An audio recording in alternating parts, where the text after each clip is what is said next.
Muy buenas noches, estimados participantes. Se me está escuchando, ¿verdad? ¿Sí? Sí, ¿cierto? Ya. Sí, tenía problemas con mi micrófono, pero ya se solucionaron. Bien. Bien, muchas gracias a los que están respondiendo.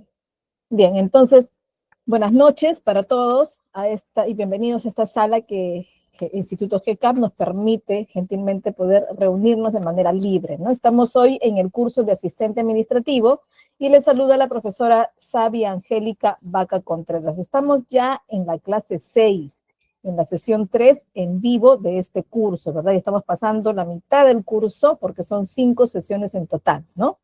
Veamos por aquí los temas de cada una de las sesiones. Ya hemos tocado los fundamentos necesarios para conocer este perfil, para conocer las funciones, para conocer por ahí los niveles jerárquicos en donde podría estar ubicado este asistente como acompañante de un jefe de oficina, como un jefe de departamento o de gerencia, ¿verdad? En la segunda sesión hemos tocado la planificación y organización del trabajo. Por ahí nos hemos hablado de las multitareas, hemos hablado de la gestión del tiempo, de la gestión del cambio, la que tenemos que estar siempre, siempre preparados. Y considerando además que el asistente administrativo forma parte, en este caso, de la gestión de la administración de empresas, de una institución, bueno, de público-privada, ¿no? En cualquiera de ellas se manifiesta el proceso administrativo, ¿no? Y por lo tanto también el asistente administrativo debe conocerlo, ¿no? Porque en todo momento aplicamos este proceso, ¿no?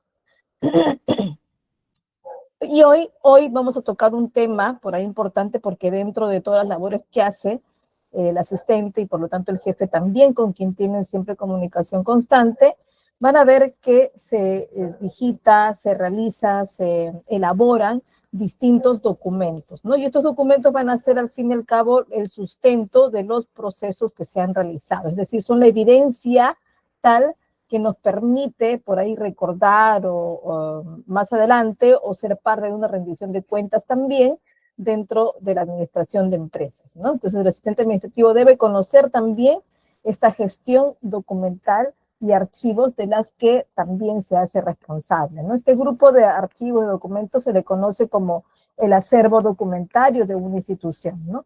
Y vamos a ver, pues, de qué se trata. Por ahí vamos a tocar este mensajito de Johan Romero, nos dice, un archivo, dice él, no es solo una sucesión de documentos, de hecho que lo es, ¿no? Un archivo es un grupo de documentos y es una sucesión también porque viene una consecuencia de otros, pero para él es algo más, ¿no? Es historia y memoria. ¿Por qué? Porque son el fiel testimonio de todos los procesos realizados en la institución. O sea, esta público-privada, todas albergan una gran cantidad de documentos. De hecho, que hay empresas que nos llevan más ventaja que a otras en digitalización, ¿no? Y esto ayuda mucho más a gestionar mejor y optimizar los procesos en la misma gestión de documentos, ¿no? Entonces, por ahí albergan gran cantidad de documentos, pero la organización se tiene a través de sistemas especializados que nos permiten inclusive la búsqueda más ágil de estos, ¿no? Pero de igual modo se conserva gran cantidad de documentos, ¿no? Por aquí nos dice, a ver, este mensaje también es importantísimo porque estamos en una era actualmente de una comunicación rápida, ¿no? Juntamente con la era digital nos permite pues tener por ahí alguna información más rápida, más fácil, las comunicaciones también más rápidas y por lo tanto pues estamos inmersos dentro de un mundo digital, ¿no? ¿Y qué nos dice el general Martín respecto a esto? Nos dice que en la era digital, hoy en día, la seguridad de la información ya no es solo una opción, ya no es algo con que de la que podemos decir, a ver si nos cuidamos o no, es más bien una necesidad, es algo ya obligatorio, un proceso obligatorio que contar dentro de en este caso, la conservación, la preservación de los documentos que tenemos, ¿no? Que por lo tanto muchos de ellos los vamos a tener de forma digital, ¿no? Inclusive, si no los tenemos, estamos por lo menos enrumbados a esto, ¿no? ¿Por qué? Porque estamos ya inmersos en inclusive una ley que nos habla de la transformación digital, ¿no? Y ya no tenemos que decidir si sí o no, sino obligatoriamente tenemos que estar ya creándonos la necesidad de cuidar nuestra información, en este caso digital también, ¿no?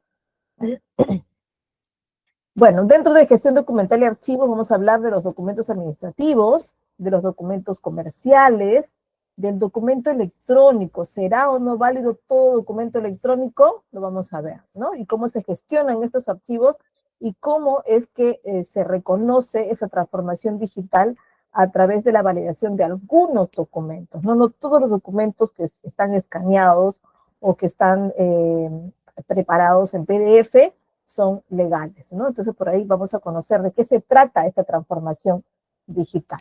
Veamos por aquí primero qué son los documentos administrativos, ¿no? Documentos que son testimonio de una labor administrativa, de un proceso administrativo.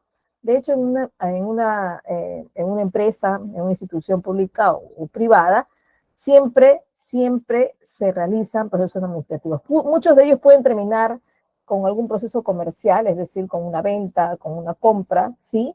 Pero se basan y se inician en un proceso administrativo. Entonces, un documento administrativo es una declaración escrita, es una escritura, ¿no? De algo que quiero comunicar, que puede ser una comunicación interna dentro de una misma institución o también entre varias áreas de la organización, ¿no? Pueden ser oficinas vecinas o también entre varios organismos, ¿no? Entonces también existe la comunicación externa manifestada en documentos, ¿verdad? Entonces, estos documentos administrativos en la gestión público-privada son totalmente esenciales. No podemos gestionar nada si no sustentamos a través de básicamente algunos documentos, ¿no?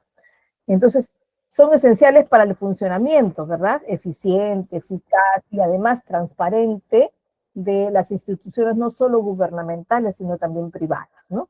Estos documentos pues se utilizan en sus diferentes etapas, en la parte de la planificación, que es la etapa inicial, en la propia ejecución, en el seguimiento también, ¿no? Para poder ir viendo si se está realizando los procesos de acuerdo a lo planificado, y también en la evaluación, ¿no? En la parte evaluativa, en la parte del control, ¿no? Donde evalúo, pues, a ver el seguimiento de políticas, es decir, cumplimiento de políticas, de repente seguimiento de programas, el seguimiento de proyectos o evaluación de los mismos, ¿no? Entonces, esto lo necesito manifestar a través de documentos que en este caso llamamos administrativos. ¿Qué importancia tiene? De hecho, que los documentos, como son parte testimonial de todos los procesos, me va a permitir cumplir con estas dos puntos importantes, que son el cumplimiento de la transparencia y la rendición de cuentas. El rendimiento de transparencia, ¿qué quiere decir?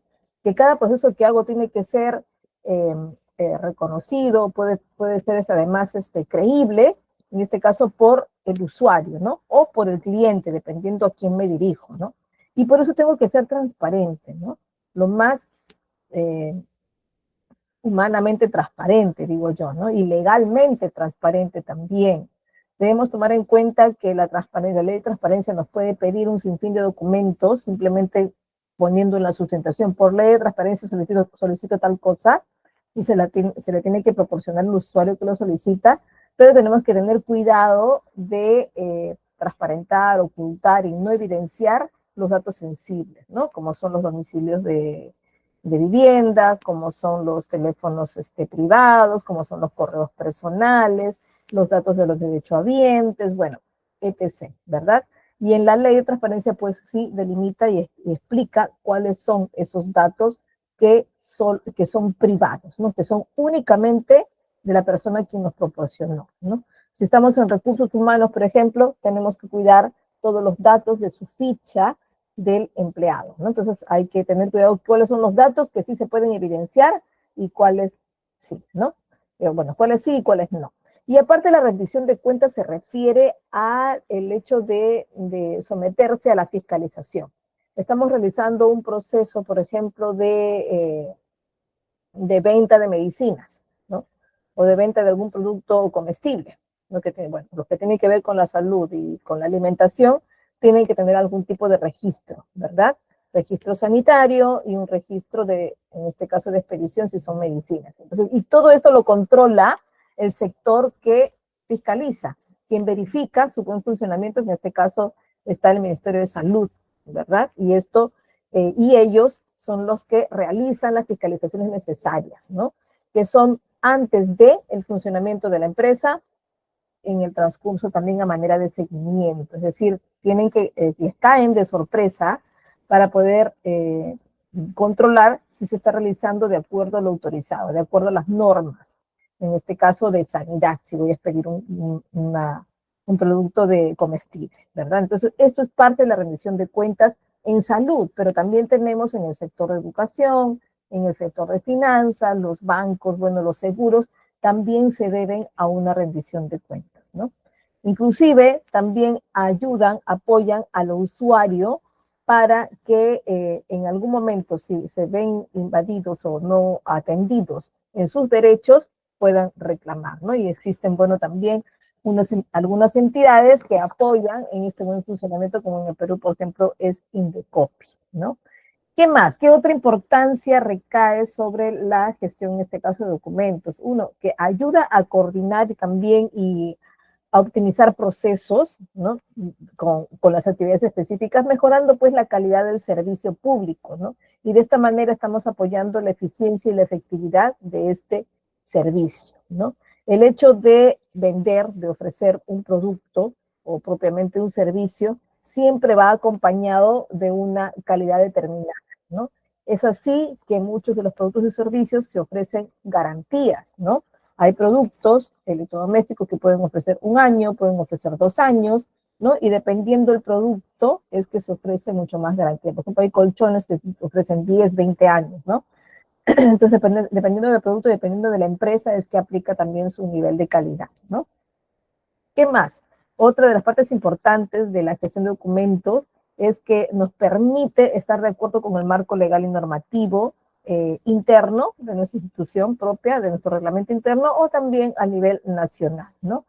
De hecho, que se aseguran con esto algunas acciones gubernamentales que son base, ¿no? Que son base del cumplimiento de la labor de una institución, ¿no? Si una empresa dice que ofrece un ISO, pues tiene que estar cumpliendo los estándares que le permiten tener un número de ISO, ¿no? Entonces, eso también es controlado y va en este caso, ser fiscalizado por el cumplimiento legal del ISO al quien tuvo alguna certificación, ¿no? Y además, todo documento, pues, contribuye a ser parte de la memoria institucional, ¿no? Hay procesos que a veces terminan siendo o necesitamos que sean recordados por muchos años, ¿no? Puede ser un proceso y hoy en día no sucede en la institución pública, por ejemplo, ¿no? Que salen personas que ocupan lugares jerárquicos en diferentes instituciones y que de pronto algunas investigaciones hacen que salga a la luz de que no tiene ok o completamente ok su registro profesional, es decir, su título. No está debidamente registrado, en este caso si es universitario, en SUNEDU, ¿no? Que es la superintendencia del universitario, y no está ahí. Y se preguntan por qué, ¿no? ¿Por qué? Entonces ahí comienzan las investigaciones y comienzan a especularse si es verdadero o falso ese título, ¿no? Entonces, la SUNEDU es la que alberga, en este caso, el registro de todos los títulos universitarios, ¿no? Y deben estar todos, todos. Hoy en día se le pide que SUNEDU ya alberga a todos. ¿Qué pasa con los institutos tecnológicos quienes también titulan a otro nivel profesional? Claro, ¿no? No es bachiller, no es licenciado, pero sí en institutos tecnológicos son profesionales técnicos, ¿no? Y esto también se ingresa, en este caso, no a SUNEDU todavía, sino al Ministerio de Educación, ¿no? Que próximamente pues está entrando varios de ellos a SUNEDU también, ¿no? Y debe estar también registrado en un portal. Pero ¿qué pasa con ellos? Ellos sí no tienen la obligatoriedad de estar desde que nació el instituto, ¿no? La obligatoriedad está realizada desde a partir del 2016, y 2016 anterior a estos sí tiene que estar registrado con una resolución directoral en la dirección regional de provincia o de Lima, dependiendo a qué región pertenece, ¿no? Pero ¿qué pasa cuando ya entra en una convocatoria? Se le pide que pidan a la institución quien registró su título que lo ingrese, en este caso, al portal de MINED, ¿no? Y esto pues se está pidiendo a todos, por eso a todos los institutos tecnológicos se les está informando que lo hagan con tiempo, porque a veces no es tan rápido, ¿no? Porque las convocatorias vienen tan rápido y solo tienen unos días para presentar sus documentos que pueden no ser calificados por esto, ¿no? Pueden ser cuestionados en la realización de su título. Entonces, para eso necesitamos a veces recurrir a normas anteriores, recurrir a directivas o documentos anteriores de aquellas fechas y se tienen que encontrar, ¿no? Los reglamentos de aquella fecha o perennes se tienen que conservar en la institución que los creó, ¿no? Y eso nos ayuda a que sea, pues, a que alberguemos en este caso la memoria institucional, ¿no? En resumen, pues los documentos administrativos son de todas maneras fundamentales, ¿no? Y además, sobre todo para un buen funcionamiento de la gestión pública y privada, ¿no? Proporcionando pues así un marco estructurado, ¿no? De la toma de decisiones, de la misma ejecución de políticas y de la rendición de cuentas y transparencia, ¿no? Hay cositas que tomar en cuenta antes de pensar en una redacción de un documento, en este caso administrativo, ¿no? Este cuadro que yo acostumbro poner no es porque no conozcamos de repente que existe en una comunicación dentro de un documento un mensaje, existe el tipo de documento que voy a poner, que existe un interlocutor y que existe además una decisión de un proceso de escritura, ¿no? Para tomar en cuenta de que cada uno de estos elementos a veces no los tenemos en el mismo orden. A veces pensamos, para redactar, pensamos solo en el mensaje. Nos dice, hay que comunicar algún asunto. Por ejemplo, necesitamos comunicarnos con el proveedor de cierto insumo que ha cambiado o que queremos cambiar de calidad, ¿no? Entonces pensamos en el mensaje, pero ¿a quién nos dirigimos? De repente, en una segunda instancia, recién pensamos a quién nos vamos a dirigir, cuál va a ser el interlocutor de destino, ¿no? Y podemos pensar de repente en el área de logística, o de repente necesitamos reunirnos con algún laboratorio que nos aconseje cuál es el insumo más adecuado para nuestra prenda de vestir, ¿no? Que fije mejor a la tela o que fije mejor a la lana, ¿no? Dependiendo del producto que estamos utilizando para fabricar este producto, esta prenda de vestir, ¿no? Bueno, podemos pensar en el mensaje, podemos pensar en el interlocutor y también tenemos que pensar en qué tipo de documentos nos vamos a dirigir. Si va a ser un laboratorio externo, que no pertenezca dentro de la institución, podría ser una carta, podría ser un oficio, si somos institución pública, ¿no? Y también debemos pensar en el proceso de escritura. ¿Qué tal si este laboratorio queda muy lejos, está en provincia? Pues tendrá que hacer un correo electrónico si tengo la validez de mi institución de enviar un correo electrónico para que se tome formal, ¿no? No es porque no tenga el dispositivo, porque con solo tener un celular ya puedo enviar un correo electrónico, ¿no? Sino que además sería recomendable tener un correo electrónico institucional que haga formal esta comunicación, ¿no? Entonces es importante tomar en cuenta primero o después, en el orden, de repente no como dice aquí, pero sí cada uno de estos puntos, porque me va a permitir pensar en qué tipo de situación voy a tomar, o sea, qué tipo de documento, qué tipo de escritura, qué tipo de mensaje y cuáles podrían ser el o los interlocutores, ¿no? Además, hay que tomar en cuenta que hay cierta clasificación de documentos, ¿no? Hay una lista de documentos de repente que podrían aceptarse solo para la institución privada y otros solo para la institución pública, ¿no? Pero yo quisiera tomar una clasificación más funcional, es decir, clasificar a mis documentos por la finalidad que tiene cada uno, ¿no? Entonces, si es por esto, porque pueden utilizarse también, institución público-privada, memorándums, oficios, correos electrónicos, informes que pueden ser de diferentes tipos, ¿no? De los informes simples, informes múltiples, informes por ahí técnicos, ¿no? Entonces, que nos ayudan a por ahí informar ciertos temas, ¿no? Que a veces pueden ser cortos también, como que también pueden ser muy, muy largos, como los informes técnicos que pueden llegar a ser libros incluso, ¿no? Las cartas institucionales también y las actas de reunión, los documentos que dan fe de algo, ¿no?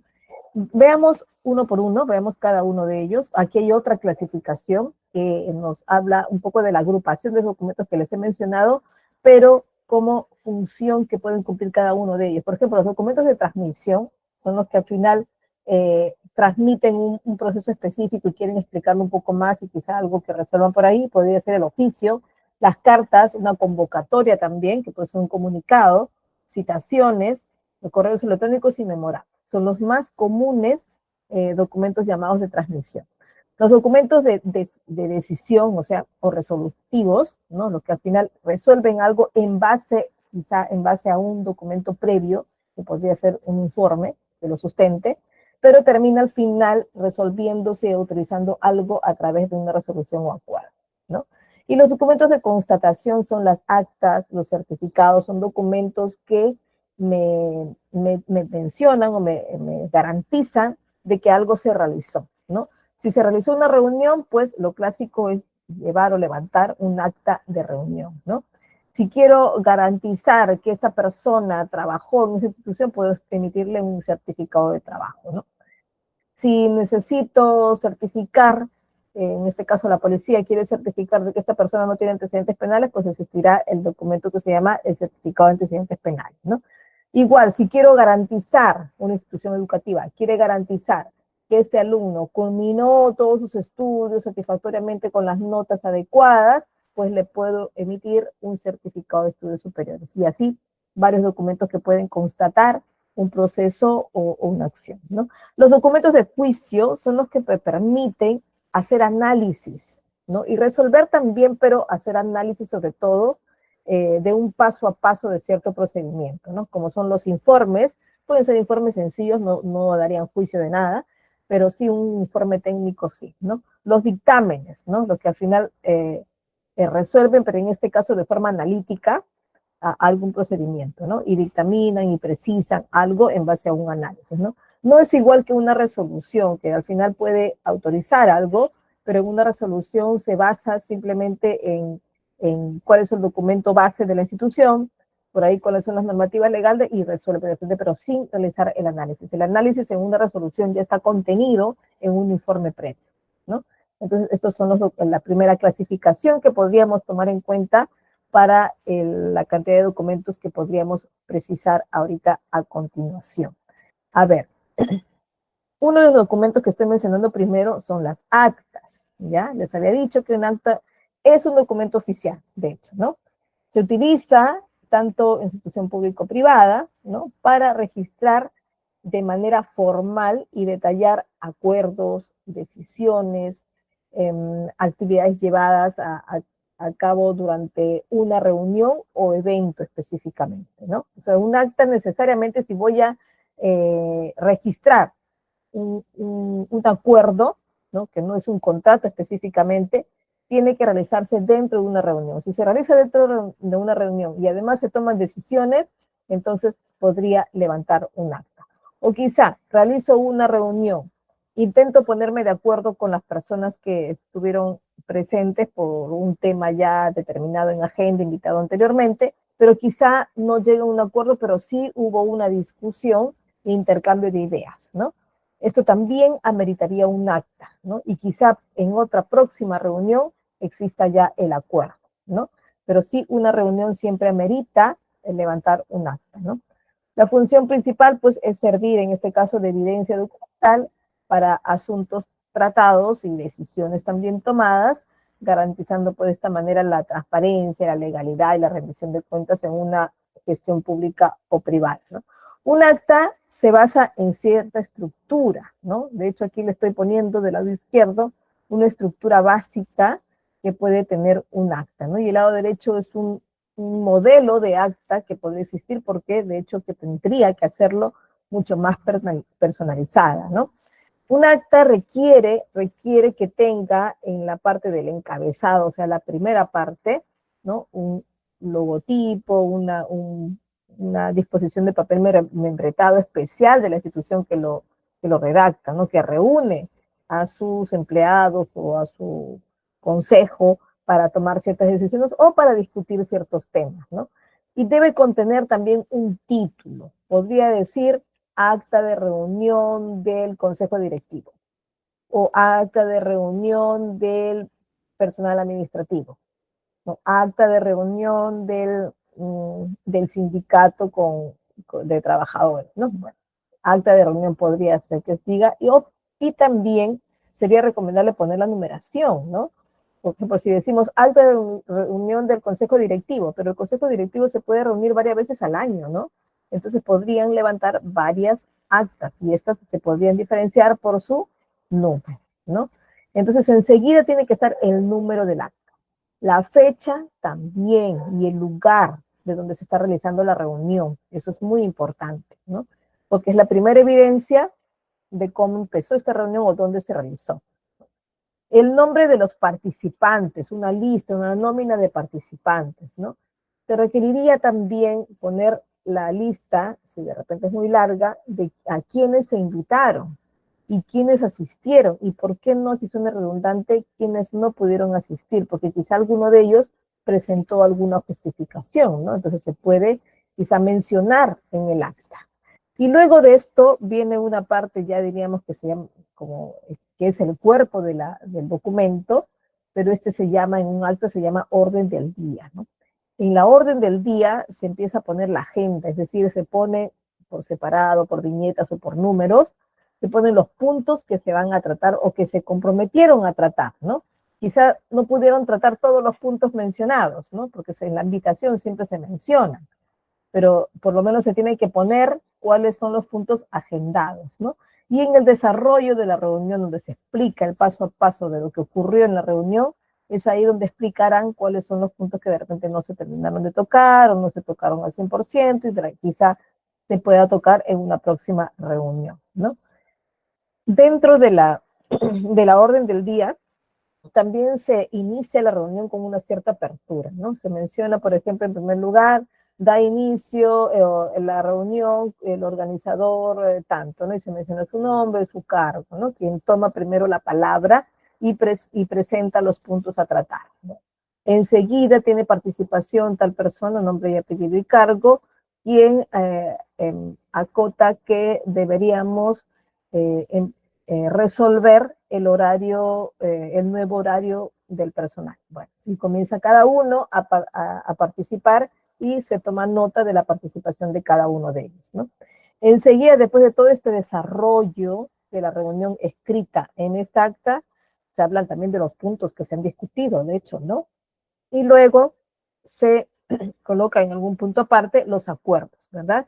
Y lo que se ha resuelto o lo que se pudo resolver, ¿no? Y se termina pues con un cierre de reunión, ¿no? Una conclusión a la que han llegado o conclusiones que quizás las puedan enumerar, ¿no? Y al final se termina con las firmas de los participantes. Estas firmas siempre se colocan firmas con nombres, de hecho, se colocan en orden de jerarquía, ¿no? En orden de importancia jerárquica, en este caso para la reunión, ¿no? Entonces, las actas son documentos muy, muy comunes, en este caso en la empresa privada y pública, ¿ya? Veamos por aquí de qué se trata el oficio. Veamos de qué se trata el oficio. El oficio es un documento, bueno, escrito puede ser de manera digital o física, ¿no? Pero se realiza y se emite entre dos organizaciones, en este caso no es un documento interno, es decir, un oficio.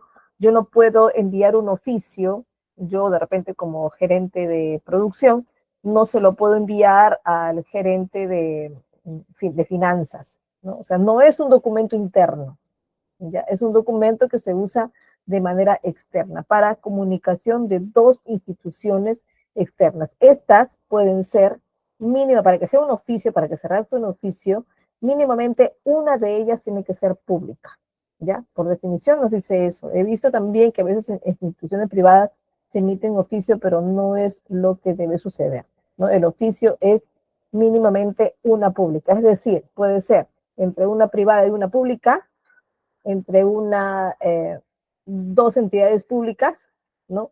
Pero nunca entre dos privadas, ¿ya? Esto no.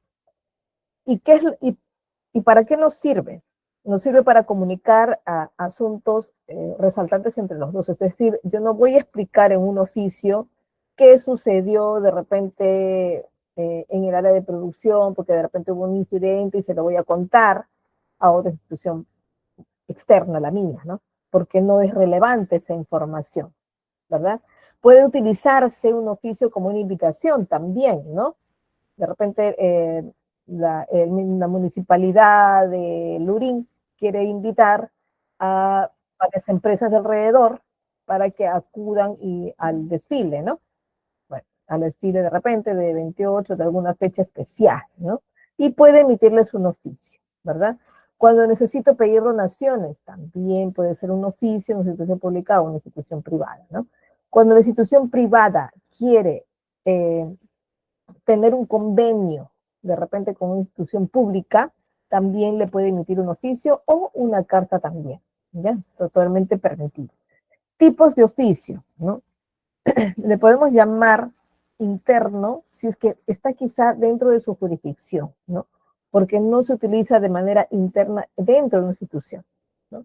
También existen los oficios múltiples. A veces necesito dirigirme con el mismo mensaje a varias instituciones que tienen el mismo rango. De repente, un instituto o una universidad quiere dirigirse a varios centros educativos de educación básica, ¿no? ¿Para qué? Para invitarlos de repente a los estudiantes de cuarto y quinto de secundaria a un taller de carreras, ¿no? Y puedo emitir un oficio a cada uno de los colegios que llamamos nosotros o a cada uno de los centros educativos de educación básica dirigido al director, ¿no? Para que convoque a sus alumnos de cuarto y quinto de secundaria para que acudan a mi universidad, puede ser, ¿no? Entonces, y me dirijo a todos los colegios que están a mi alrededor. Entonces emito un solo oficio con un solo cuerpo, quizá de todas maneras personalizado, y lo hago múltiple, ¿verdad? Un oficio múltiple para ellos. ¿Qué estructura tiene el oficio? A ver, veamos. Aquí está del lado izquierdo una estructura y del lado derecho un modelo, ¿verdad? El oficio, como todo documento institucional, tiene que tener un membrete. Es decir, tiene que estar realizado o redactado dentro de un papel membretado, ¿no? Puede ser este papel físico, puede ser un fondo de documento, bueno, pero que tenga las características de un documento formal con el logo, con el pie de página de la institución y con sus datos dentro de ella, ¿no? Entonces, esto es el membrete. Luego de ello tiene que estar el lugar y la fecha, ¿no? Puede ser San Borja, 3 de abril de 2025, ¿no? Puede ser Lima, 3 de abril de 2025, dependiendo de dónde se ubica la institución que está redactando. Enseguida de esto tiene que estar el número del documento, ¿no? De hecho, oficio número 001-2025- y puede estar después de este guión los datos que identifiquen quién redacta el documento, ¿no? En este caso no se acostumbra a poner las iniciales de la persona, sino las iniciales del cargo, ¿no? Que es más importante, ¿no? Poner el cargo de quien lo redacta, ¿no? Aunque no suene redundado, de hecho, en la firma también está, ¿no? Está su cargo y está su nombre y apellido, ¿no? Esto, bueno, está en la parte de la firma, ¿no? Entonces, hablamos del número del documento, que puede ser largo, como habrán visto aquí en el modelo derecho, contiene una numeración que nos indica, ahí dice oficio múltiple 0040-2020 porque fue emitido en el año 2020, lo elaboró el Ministerio de Educación a través de sus oficinas, que son el viceministerio, en este caso, una dirección de gestión y DITEN. Entonces, el DITEN es la que al final lo redacta y depende de las oficinas que están colocadas como iniciales al costado, ¿no? Y en este caso, pues, es múltiple. ¿Por qué? Porque está dirigido a los gerentes regionales, a los directores regionales, a los directores de las UGELES, que es la Unidad de Gestión Educativa Local, y los directores de colegios militares, ¿no? A todos ellos va dirigido. A veces se necesita enviar a uno de ellos nada más, por ejemplo, el gerente regional de educación de la metropolitana, pero de pronto también tiene que estar con copia a alguien, ¿no? Entonces necesitamos poner esta CC, doble C, que significa con copia, y se anota el destinatario del segundo lugar, ¿no? Si necesito poner referencias, como en este documento, que dice referencia RBM 097, es decir, es la resolución viceministerial 097, que sustenta la orden que se está dando en ese documento de oficio múltiple, que justamente habla de la obligatoriedad de remitir un informe de trabajo remoto en aquella época de la pandemia que fue 2020, ¿no? Entonces, se respaldan mediante este documento, ¿no? Mediante la resolución viceministerial, que salió como orden para realizar mes a mes nuestros informes de trabajo remoto en aquellos años del 2020, ¿no? El asunto, es importantísimo poner el asunto, de qué se trata en resumen todo el documento que se acostumbra a poner en una sola línea. En ocasiones nos pide poner 2 líneas, sí, pero más se acostumbra en una. Luego irá después una despedida, bueno, el cuerpo de la carta, el cuerpo del oficio, de hecho, con una pequeña introducción que va acompañada de un saludo, con un desarrollo ya explicativo de lo que se quiere comunicar, de lo que se quiere transmitir, y la conclusión, es decir, cuál es la parte final que nos indica qué es lo que deseamos con este documento. Y al final, pues, la despedida, ¿no? Que no dejamos de ser formal. Luego va la firma y posfirma, ¿no? Si conocen qué cosa es la posfirma, ¿verdad? A ver, por ahí, cuéntenme si saben qué diferencia hay entre firma y posfirma. A ver, por favor, indíquenme si conocen ustedes la diferencia entre firma y posfirma. Por ahí díganme sí o un no.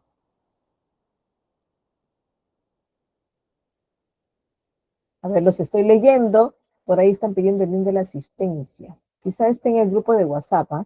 No conocen. No lo conocen. Listo. A ver, son varios ya. ¿Sí?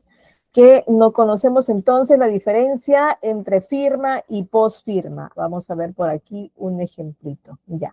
Aquí ven, por ejemplo, la parte final de este oficio. Y notarán que del lado derecho, donde dice director y debajo director técnico normativo de docentes, ¿ya? No encontramos ninguna rúbrica, es decir, no encontramos ningún gráfico, ¿no? Que es lo que acostumbramos a poner nosotros cuando firmamos. Acostumbramos a poner un gráfico que es lo que a veces coloquialmente llamamos un garabato, ¿no? Un dibujo de nuestro nombre y apellido, a veces ahí un poco rubricado, ¿no? Ya, bueno, no lo encontramos aquí, pero sí está la firma. En este caso, este documento es un documento preparado digitalmente y contiene una validación. Es justamente una firma digital. En este caso no hay una rúbrica, no hay un gráfico, sino hay una serie de símbolos que están en la parte central. ¿Cierto? Están en la parte central. Y además, este documento tiene en la parte inferior izquierda, tiene un código QR. Este código QR nos permite darle mucho más validación, en este caso, a este documento. ¿Por qué? Porque escaneándolo nos comunicamos directamente con la institución que lo alberga, en este caso con el Ministerio de Educación, y nos permite descargar este documento. Y eso lo hace válido, nos permite verificar que es el mismo documento que nos están enviando, ¿no? Pero sigamos con la firma. La firma es digital cuando tiene estas características. En este caso, para el Ministerio de Educación tiene el símbolo, en este caso el escudo del Perú, y tiene ahí pegado la denominación de los datos de la persona, ¿no? Y un código que nos permite, es un código particular para cada documento y para cada usuario que firma o que estampa, en este caso, su código de verificación, y permite que sea válido, le daba la validez necesaria a este documento, ¿no? Pero esta es la firma, ok, pero la posfirma, ¿qué cosa es? La posfirma es la designación, es decir, los nombres del cargo que tiene la persona, su nombre y cargo. En este caso tiene una combinación, ¿no? El nombre está en la firma y el cargo está escrito, que como ven ahí dice director, ¿verdad? ¿De qué oficina? De la Dirección Técnica Normativa de Docentes. Entonces, ¿qué es una posfirma? Son los datos de la persona que estampa su rúbrica o que pone su firma, ¿no? Veamos por aquí por ejemplo, del lado derecho, en este caso es una resolución, pero me estoy saltando para poderles explicar lo que es firma y posfirma. Aquí nos falta la rúbrica, ¿no? Porque esto en realidad es un formato no oficial, ¿no? Entonces, aquí está un espacio para que coloque, en este caso, Elvia Barrios, ponga su rúbrica, ¿no? Su gráfico de firma, ¿no? Y es la presidenta del Consejo Ejecutivo. Y este dato que dice Elvia Barrios Alvarado, presidenta del Consejo Directivo, esto es la posfirma. Y la firma vendría a ser la rúbrica, ¿ya? Esa es la diferencia. Bueno, aquí terminando con los oficios, que es este caso, vemos ahí un ejemplo, ya hemos hablado de la estructura, pasamos a ver qué cosa es el informe. Pero antes, chicos, quisiera detenerme un ratito para contarles, pues, que GCAP tiene... ya creo que pasó la promoción, ¿verdad? Bueno, los que no han obtenido su certificado todavía están a tiempo, hay una promoción que se haya terminado, pero pueden solicitarlo de todas maneras. Así que comuníquense con GCAP para que tengan su certificado que va a validar los conocimientos adquiridos y además va a potenciar su currículum, ¿no? Y además, pues que tiene el aval de la internacional Google Workspace for Education, ¿ya? Entonces, no se olviden de obtenerlo si no pudieron obtenerlo con la promoción. A ver, un informe también requiere, porque es institucional, es un documento formal, requiere tener un membrete, súper necesario. Junto con todo el papel membretado, que tiene las características y datos de la institución, sí, tiene que tener. En este caso, del lado derecho, ustedes ven que el membrete está arriba, ¿verdad? ¿Y quién lo emite? Lo emite la Unidad de Gestión Educativa Local de Puno, que es la UGEL de Puno, ¿no? Que depende, de hecho, del Ministerio de Educación y por eso depende del gobierno peruano y por eso es que tiene este logotipo un poco grande, ¿no? Todas las instituciones del gobierno peruano se parecen mucho todos sus logos, ¿no? Siempre tienen el escudo, la palabra Perú, que es el emblema del gobierno peruano, luego tiene el nombre del ministerio que alberga esta institución y luego el nombre de la institución, ¿ya? Y además, a veces cada institución puede tener algún distintivo especial, ¿no? Que lo pueden colocar del lado derecho superior, ¿no? Pero siempre se acostumbra a poner el distintivo principal del lado izquierdo o central, ¿ya? Si es que no cuento con un distintivo como Corazón de Jesús que menciona aquí, entonces solo coloco el distintivo clásico en la parte central. Bueno, esto es parte del membrete. Y luego el número de documento, ¿no? Esto es importantísimo, igual como como un oficio, ¿sí? Se parece mucho la estructura, ¿ya? Pero la diferencia es que un oficio es usado de manera externa y en este caso el informe sí se puede usar de manera interna, ¿ya? También podría requerir alguna referencia, sí, y se colocan, ¿no? En este caso tiene un asunto, aquí también bien puesto, y dice, es el informe, en este caso es un informe mensual de las actividades realizadas de la estrategia Aprendo en Casa, ¿no? Todos los docentes que dictaban en la educación básica y utilizaban este aplicativo y además lo que pasaban por la TV, el Aprendo en Casa tenía que además dar información de lo que habían realizado referente a este tema, referente a esta estrategia, ¿no? O cómo lo habían hecho. Y lo tenían que hacer mes a mes. En este caso es un informe de mayo, ¿verdad? Hay una estructura que ellos se tienen que basar, que envió en aquel tiempo el Ministerio de Educación, y la están cumpliendo, ¿no? En este caso, en el mes de mayo, están cumpliendo con su estructura, que empezaba con consideraciones, luego con datos generales y, bueno, a muchos más, ¿no? Como todo documento formal termina siempre con una despedida también formal, ¿no?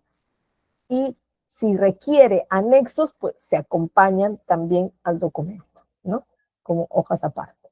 Las resoluciones, estos documentos tienen una particularidad especial, ¿ya? Estos documentos son, bueno, su nombre dice resoluciones, porque sí, son resolutivos, son documentos que aprueban cierto procedimiento. A veces dictaminan cierta orden, ¿no?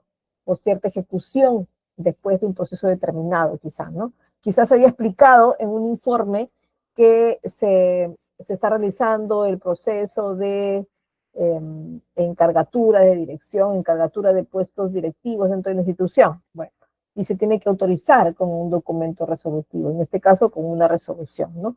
Pero viene antes, le precede, en este caso, un informe o un oficio o algún documento que sustenta lo que está resolviendo, lo que está autorizando a través de una resolución. ¿Cuáles son sus partes? Bueno, membrete, lugar y fecha, número de documento, son muy conocidos para todos y sí, este también lo tiene que tener, ¿no? Pero algo muy particular de una resolución son estos tres partes. Uno, los vistos. Dos, los considerandos. Y el otro, el se resuelve. ¿A qué se refieren con los vistos, no? Vistos, si leemos el texto, diríamos, visto el oficio número tanto, luego el otro oficio número 78, por ahí, otro más que está sustentando, y otro oficio 473, y además el memorándum 1133, ¿Y qué más por ahí? Y los informes 0159 y 0199. Es decir, estoy diciendo que vistos todos estos documentos, revisados, evaluados, quizá analizados, y cada uno de esos documentos que estoy poniendo en los vistos, quiere decir que me han explicado cada uno en lo que le compete algún procedimiento global, ¿no?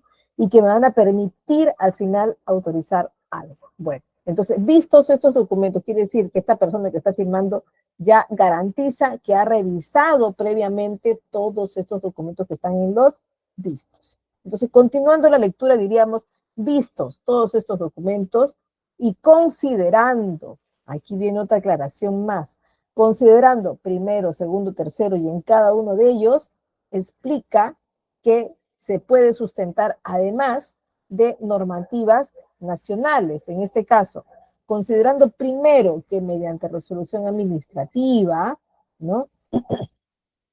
373-2020 CEPJ del Poder Judicial, el Consejo Ejecutivo del Poder Judicial aprobó la directiva tanto. O sea, se está anunciando que hay un sustento a nivel nacional a través de normativas, en este caso que no son propiamente de la institución, sino normativas externas que nos permiten realizar y aprobar el procedimiento que quiero determinar después.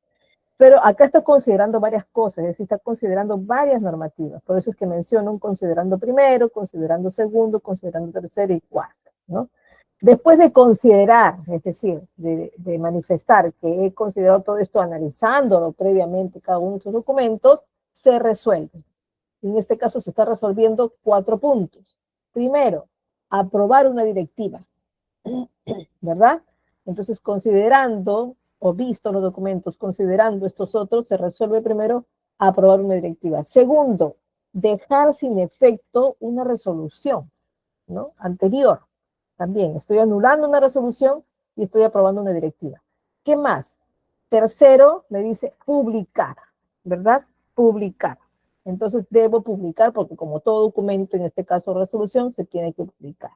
Y cuarto, transcribir. Bueno, en este caso dan la orden de transcribir en la presente resolución de presidencia de Poder Judicial de la Oficina de Control, bueno, y da la orden, ¿no? Cómo es que se tiene que dar la prescripción. Y luego enseguida siempre se acostumbra a poner regístrese, publíquese, comuníquese y cúmplase, ¿no? Para emitirla en este caso o enviársela hacia los órganos que deben dar cumplimiento, a las oficinas que deben dar cumplimiento este proceso, ¿verdad? Y termina con la firma y posfirma. El otro documento, diría yo, importante por su por lo común que es, por lo muy aplicativo utilizado dentro de una institución. Es el memorándum, es uno de los documentos más utilizados dentro de una gestión, ¿ya? Entonces, bueno, siempre se utiliza de manera interna, ¿no? Generalmente se utiliza de manera vertical, es decir, vertical descendente, es decir, de un superior hacia un inferior, ¿no? Generalmente, pero en ocasiones se le permite dirigirlos de manera de una persona de baja jerarquía hacia la alta jerarquía, generalmente para poder sugerir algo, ¿no? Y hay que ser muy cuidadosos en esto porque por respeto yo no puedo dar una orden hacia mi superior, ¿no? Tengo que, en todo caso, sugerir, ¿no? Y por ahí tengo que sustentar porque sugiero también, como todo proceso, no solo porque soy de jerarquía baja, ¿no? Sino porque además tengo que, si estoy en la formalidad de una institución, pues tengo que manifestar una opinión o un nuevo proceso, una sugerencia, en este caso, sustentando por qué y de qué modo y cómo es que funcionaría, ¿no? Entonces, ¿para qué me sirven? Y de ahí vienen los tipos de memorandos, ¿no? Uno pueden ser estos memorandos sugerentes, donde voy a sugerir, como les había dicho, de manera vertical, inferior o superior, y la otra es un memorándum de confirmación. A veces se necesita enviar varios memorandos múltiples para invitar a una reunión, pero a veces necesito que se confirmen, ¿no? Porque dependiendo de esta confirmación es donde yo puedo listar a veces el material para dicha reunión, llámense merchandising o llámense por ahí alimentos o por ahí preparar el aforo mediante el requerimiento de adquisición de algún local especial, ¿no? y alistar pues el lugar específico para un grupo que está en este caso manifestando su asistencia o ratificando su asistencia, ¿no? Entonces también es importante a veces tener y contar con estos memorandos de confirmación o solicitarlos también. Memorándum de solicitud, ¿no? Generalmente cuando un superior te da la orden y te solicita algo, ¿no? No te va a poder, te ordeno que a los de limpieza, por ejemplo, que realice la limpieza especial a cierto lugar, ¿no? Sino te lo solicita, ¿no? Porque también, pues, se manifiesta respeto en cada uno de los documentos. La estructura se parece mucho, sí, a los documentos formales, que son los oficios, los informes, ¿no? Todos se parecen, pero el contenido al que se refiere cada uno de ellos, la función que desempeña cada uno de ellos, hace la diferencia del cuerpo del documento, ¿no? Entonces, todos ellos tienen un membrete, tienen una numeración, ¿no? Tienen también en el encabezado donde se pone el destinatario, el remitente, la referencia, la fecha, el asunto, ¿no? A quien debo siempre separar y acostumbramos en institución pública a separarlo por una línea. ¿Por qué? Porque esta línea me indica un límite, ¿no? Me indica que para que trámite documentario no tenga la necesidad de leer todo el contenido. No se le obliga, en este caso, al encargado de trámite documentario, al encargado de mesa de partes, leer todo el contenido, ¿no? Pero sí tiene la responsabilidad de leer y revisar el encabezado, ¿no? Que esté correctamente escrito y que contenga, en este caso, lo que se necesita para el documento, que de hecho se valen para su revisión de documentos normativos que le explican cómo debe ser un documento tal, ¿no? Hay un documento que se llama el Manual de Procesos Administrativos, ¿no? Y en ellos se especifica la necesidad de cada uno de los documentos y los contenidos que debe tener, ¿no? Y como todo documento formal, pues termina también con una firma y postfirma, ¿no? Ustedes dirán, la postfirma debe tener siempre un sello, ¿sí? Vamos a ver, ¿saben si ustedes, si una postfirma, ahora que ya saben qué cosa es una postfirma, que son los datos de la persona que está poniendo su rúbrica, deben tener siempre un sello? ¿Creerán ustedes que siempre lo tendrán? ¿Qué opinan ustedes, sí o no? El sello, ¿debe tener todo documento un sello en la postfirma y en la firma, al costado de la firma? Bueno, les diría yo que a veces sí, a veces no. Quien tiene una jerarquía, un cargo jerárquico en una institución, sí tiene que tener de todas maneras un sello. Sí, un sello que garantice, que explique cuál es su cargo y la institución a la que pertenece. Así esté en el membrete, esté puesto ya en su post firme explicado, sí, pero tiene que contar con un sello. A veces el sello incluye la parte del nombre de la institución, ¿no? Redondo o alguna forma que tenga, y aparte incluye también su nombre, ¿no? Suele pasar. Pero si no, pues por lo menos tengo que tener el sello de los datos de la institución. Inclusive a veces tiene algún logo especial o contiene alguna simbología especial de la institución, ¿no? Pero sí, el que tiene un cargo jerárquico tiene que tener un sello. El que no tiene un cargo jerárquico es opcional, ¿no? No necesariamente, ¿no? Si es un docente, por ejemplo, en el caso de nosotros, no tenemos sello para esto. Si el docente tiene un cargo especial, sí tiene que tener su sello, ¿no? Entonces son esos dos casos en los que diferimos para estar seguros si tiene o no.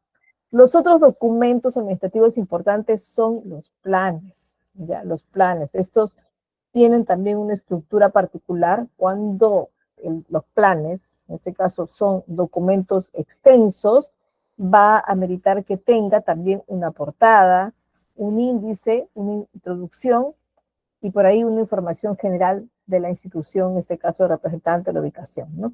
Y enseguida, ya como parte del cuerpo, como dentro del plan, puede estar el marco normativo, el diagnóstico, los objetivos, el alcance, bueno, a quienes va dirigido también ese documento, ¿no?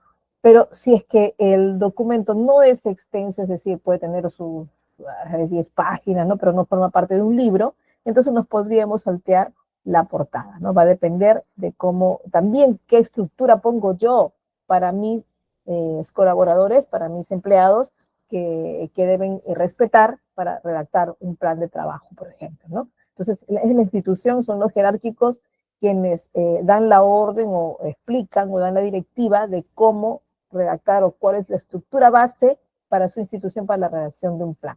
¿ya? Entonces va a depender mucho de la estructura que ponga la institución. ¿Qué tipos de planes tenemos, no? Los planes básicos son, por ejemplo, los planes estratégicos institucionales, ¿no? Hoy se habla mucho de desarrollo estratégico, de la transformación de una institución, de la modernidad de toda institución con, por ahí, con procesos estratégicos, ¿no? Inclusive desde los objetivos, incluso.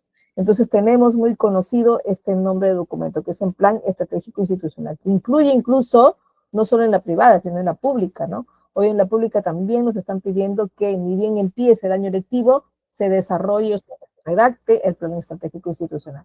Luego está el plan operativo anual que viene a explicar todas las actividades que se van a realizar para cumplir las estrategias justamente institucionales dentro de las actividades que pongo en mi plan anual, ¿ya? En este caso el plan operativo.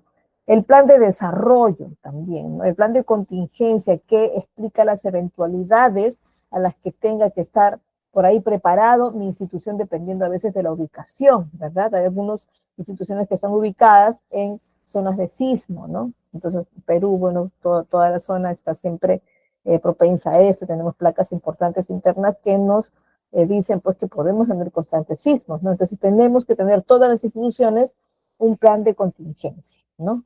En este caso para sismos. El plan de capacitación, ¿no? Hoy toda institución tiene la responsabilidad de capacitar a su personal de alguna manera. De manera interna organizada, con capacitadores internos, puede ser. Conseguir también capacitadores externos también es posible. No tengo presupuesto, se puede. Puedo tener convenios con universidades, puedo tener convenios con instituciones de capacitación y las puedo lograr, ¿no? Inclusive puedo también tenerlo dentro, capacitadores dentro de mi empresa, ¿no? De repente alguno quiere recibir una certificación especial de capacitador, entonces, ¿por qué no también contar con ellos, ¿no? Un plan financiero lo va a tener la institución quien pueda, tenga la facultad de decidir cómo va a ser su proceso financiero, es decir, de dónde van a recaudar el dinero, en qué lo van a gastar, y eso no todas las instituciones tienen la facultad de decisión, ¿no? Una empresa privada sí, porque tiene su propio departamento de finanzas, ¿no? Y manejan, los dueños son los que manejan, en este caso, las decisiones financieras de gastos o inversiones, ¿no? Pero en la institución pública no todas, ¿no? Dependiendo de la jerarquía. Si es un gobierno, está ligado al gobierno central, pues sí, el gobierno central sí tiene la toma de decisiones de su plan financiero. Un gobierno regional también, ¿no? Pero un gobierno local o una institución pequeña como son los centros educativos o como son las instituciones tecnológicas, no tienen un plan financiero específico, ¿no? Tienen el seguimiento del plan financiero de la institución de la que dependen, sí, ¿no? Hay algunos que tienen por ahí una libertad de generación de ingresos propios, ¿no? Entonces tendrán un plan financiero específico, solo de esos ingresos propios que tengan. Por ejemplo, existen institutos, existen colegios, existen algunas instituciones públicas que tienen un área muy grande, ¿no? Donde no toda está construida, ¿no? Entonces tienen un lugar donde sí se desarrollan sus actividades, pero otras que a veces lo alquilan ciertas instituciones, ¿no? Quienes hacen eventos, por ejemplo, quienes tienen un restaurante de repente, o quienes tienen algunas actividades deportivas en algún sector de su área, entonces lo alquilan por un año, por una temporada fija, ¿no? Y estos ingresos se convierten en ingresos propios para la institución, entonces ellos mismos sí pueden gestionar estos ingresos, ¿no? Estos ingresos económicos en este caso. Entonces, no todas tienen la disposición de tener un plan financiero. Estas son las carátulas de algunos planes financieros. Aquí está, por ejemplo, la Universidad Nacional de San Marcos. También tenemos de la Contraloría General de la República y algunos índices que les permiten a ustedes conocer los temas que se acostumbran y el orden de los temas que se ponen en los planes, ¿no? ¿Qué más? Por aquí tenemos, y empezamos con esto, con algo que discrepan por aquí muchos autores, ¿no? Que los documentos comerciales para algunos son parte de la clasificación de documentos también administrativos, ¿no? Y se consideran como parte de una gestión documental de archivos, ¿no? Pero otros lo consideran como netamente documentos de ventas mercantiles, ¿no? pero que no forma parte de una clasificación de documentos administrativos. En este caso, yo coincido con un grupo de autores que explican que sí. ¿Por qué? Porque los documentos comerciales son como consecuencia de un proceso administrativo primario, ¿no? Cuando yo vendo algo, puedo vender, de hecho, algo improvisado también, puedo fabricar algo en mi casa, me comunico con alguien interesado y ya rápido le vendo, ¿no? Pero cuando ya se hace un poco más estructurado esta venta, se hace más organizada a nivel institucional, entonces sí requiero organizarlo con cierto proceso que al final termina siendo un proceso administrativo, ¿no? Y termina pues con una venta, ¿no? Y me emiten para esto los documentos que llamamos comerciales. Entonces los documentos utilizados en las transacciones comerciales y administrativas, en este caso entre empresas y proveedores y clientes, se convierten en documentos comerciales. ¿Y cuáles son estos? De hecho, que ya conocemos muchos de ellos, ¿no? Conocemos si alguna vez hemos comprado o vendido algo, entonces ya conocemos lo que es una generación de boleta de venta, por ahí de una factura en algunos casos, de unas órdenes de compra, ¿no? De recibos, también otros recibos que son parte también y aceptados como comprobantes de pago, ¿no? Entonces, estos documentos, todos ellos son parte en este caso, del ejercicio comercial, ¿no? Aquí tenemos, por ejemplo, una factura. Una factura, de hecho, que no se emite a cualquier persona, ¿verdad? Se emite en este caso a una persona que cuente con RUC, ¿cierto? Puede ser una persona jurídica o una persona natural con negocio. Entonces necesito, para emitir una factura, que la persona que me solicita tenga RUC, en este caso, pero que tenga un documento de identidad, en este caso, tributaria, ¿no? En este caso es para nosotros nuestro registro único de contribuyentes, ¿no? Entonces, si tiene RUC, entonces sí le puedo emitir. Ahora, todas las empresas están obligadas a tener o emitir factura. No, hay ciertos regímenes que tienen, en este caso, la disculpa de no hacerlo y no tienen la obligatoriedad de emitir facturas, ¿no? Como es el régimen simplificado que tenemos acá en el Perú, ¿no? Tenemos uno de los régimen tributario, en este caso, simplificado, donde hay límites de ventas y límites de compras que tienen que tener, pero no tienen la obligatoriedad de entregar, en este caso, una factura. Ahora, la gran ventaja de una factura, ¿no? En este caso, cuando la operación se realiza a través de sujetos con IGB, con obligatoriedad de generar, de pagar este impuesto, generar las ventas, entonces el comprador solicita, ¿no? Y esto le permite crear un crédito fiscal, o sea, como que forma parte ya del pago de sus impuestos, ¿no? Entonces, esta es la ventaja de solicitar una factura. Sin embargo, la boleta de venta, que es un documento más sencillo que todo usuario lo debe solicitar, no es opcional, lo debemos solicitar todos por responsabilidad tributaria, ¿no? Entonces, pero no necesariamente lo voy a emitir a persona que tenga ROC. Puede ser a cualquier persona que tenga su documento mínimo de identidad, que es el DNI en el caso de Perú, ¿no? Entonces, y es obligatorio. Pues todos tenemos, si vendemos algo, tenemos la obligatoriedad, la responsabilidad de emitir mínimamente una boleta de venta.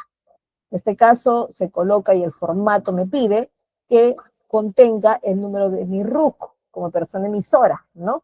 Que contenga la palabra boleta de venta y que contenga la numeración de este documento. ¿Existe la oportunidad de que estos documentos sean digitales? Sí, sí.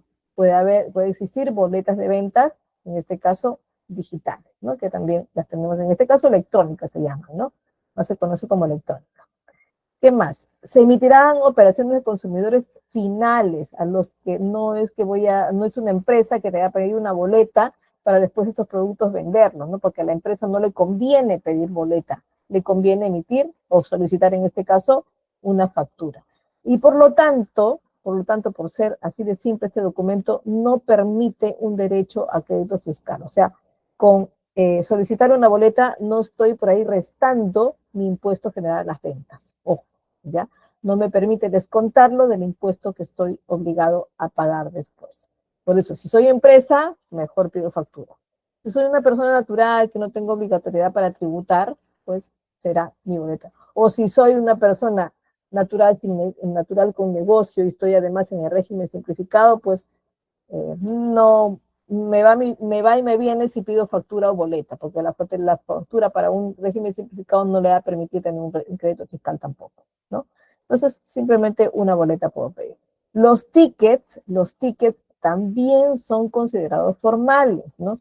Y tienen el peso de una boleta también, y también de una factura. La ventaja es que algunas empresas que tienen un movimiento rápido de ventas, se les puede permitir que tengan una máquina tiquetera, ¿no? En este caso, el ticket que emite, por ejemplo, las panaderías, ¿no?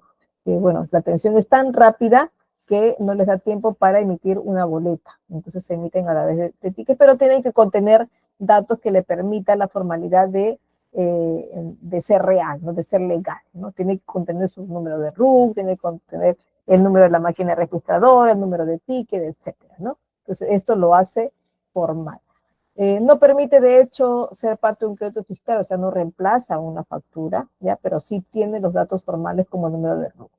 Las órdenes de compras, ¿ya? Este material, chicos, es bastante extenso, ¿ya? Quizás no logremos terminar todo, pero les va a quedar como material para revisar. Las órdenes de compra, y aquí le aclaro la importancia de esto, es como un contrato. Yo no puedo ordenar a alguien que me traiga una cantidad de mercadería para cierta fecha, para cierta hora, con cierto incluso pago de adelanto y todo, y de pronto le digo, ¿sabes que ya no necesito?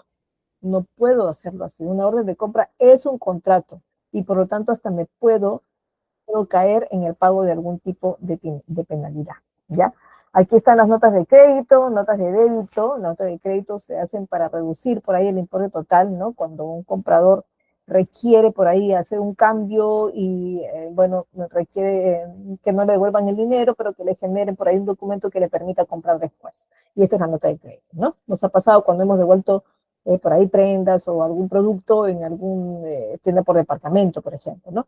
Las notas de débito funcionan al revés. Quizá por ahí me equivoqué en el cálculo, le cobré de menos y necesito cobrarle después. Entonces aumenta el importe, en este caso deudado por el comprador, ¿no? Y el cálculo, pues, de hecho, se hace por parte de los dos, porque los dos tienen conocimiento previo de cuánto cuesta el producto que van a comprar, ¿no?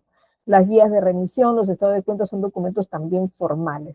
Este cuadro les va a permitir conocer las diferencias de las características de estos comprobantes de pago, ya que es fácilmente leíble y está en este material. El documento electrónico es válido si está correctamente digitalizado, es decir, si contiene las validaciones respectivas. Es decir, yo envío un correo, me tienen que devolver con un código de atención, si no, pues no necesariamente va a ser válido, ¿ya?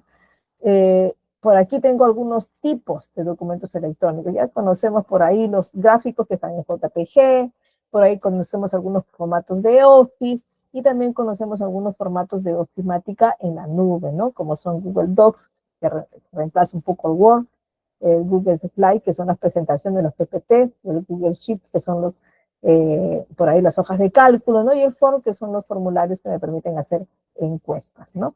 Entonces, el documento electrónico les había dicho que es formal mientras tenga una codificación, ¿no? Y aquí están los ejemplos de alguno de ellos. Bueno, chicos, esta es la tercera sesión que tenemos, ¿no? Como verán, el documento es bastante extenso, se los dejo para que revisen, ya lo tiene GCAP y los va a disponer a ustedes previo coordinación, ¿verdad? Aquí, en la cuarta sesión, vamos a hablar de la participación de reuniones, en reuniones y eventos que tiene y la importancia que requiere de la participación, en este caso, de un asistente administrativo, ¿ya? Nos vemos entonces la siguiente sesión. Que pasen pues unas buenas noches y por ahí un buen fin de semana y nos vemos pues el domingo, ¿verdad? Sí.